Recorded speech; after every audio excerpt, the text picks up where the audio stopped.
The distance between President-elect Cyril Ramaphosa and former President Jacob Zuma appears to be growing. Before we continue, please kindly hit on the subscribe button.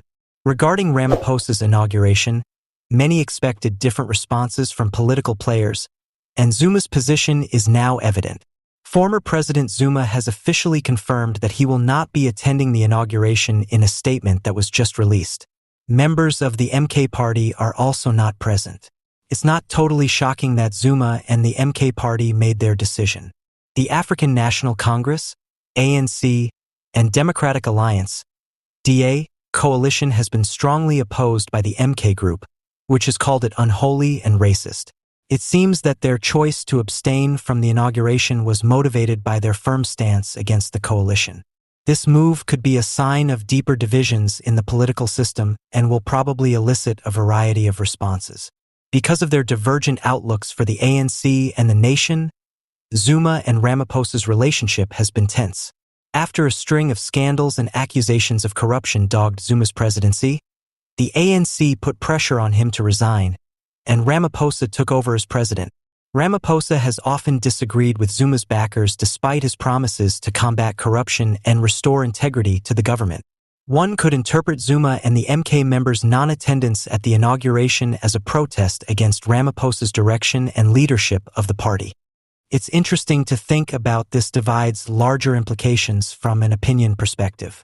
One could see Zuma's decision to decline to attend as a symbolic act of resistance that draws attention to the continuous struggle within the ANC for influence and power. It might also be an indication of a wider dissatisfaction within some party factions and their resistance to accepting the reforms that Ramaphosa stands for.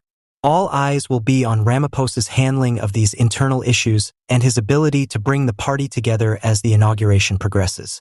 The response to Zuma's departure will probably determine how Ramaphosa's presidency and his attempts to solidify the ANC's standing in South African politics are received.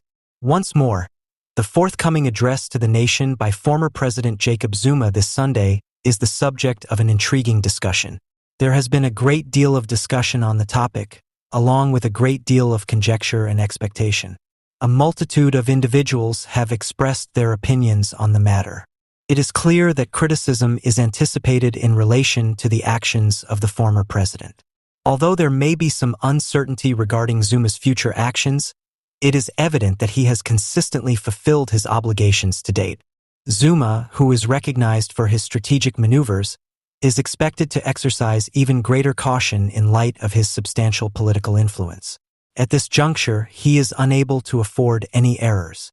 Upon the announcement that Zuma would be addressing the nation, there were some unfavorable reactions. A Twitter user stated their wish for someone to capture him for an infraction.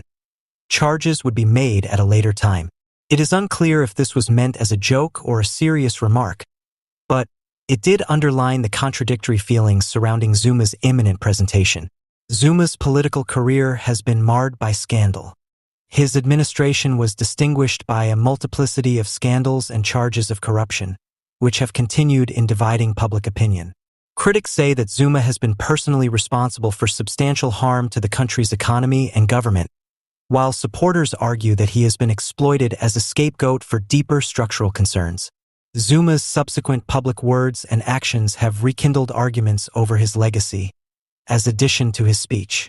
There are others who think that he continues to exert enormous influence over a group of the African National Congress, ANC, and his actions might possibly alter the party's future direction.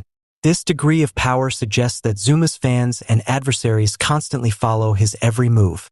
The public is left to conjecture about Zuma's statements and the possible ramifications for the present political atmosphere as we await his speech. Will he present new viewpoints on his political approach, or will it serve as a justification of his prior actions?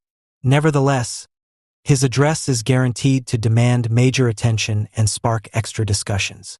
Zuma's legacy is ultimately a complicated and complex topic. His admirers consider him as a leader who has been unfairly attacked, while his adversaries regard him as a symbol of the corruption that has ravaged South Africa. The next speech is eagerly anticipated since it is believed to further strengthen these divergent opinions.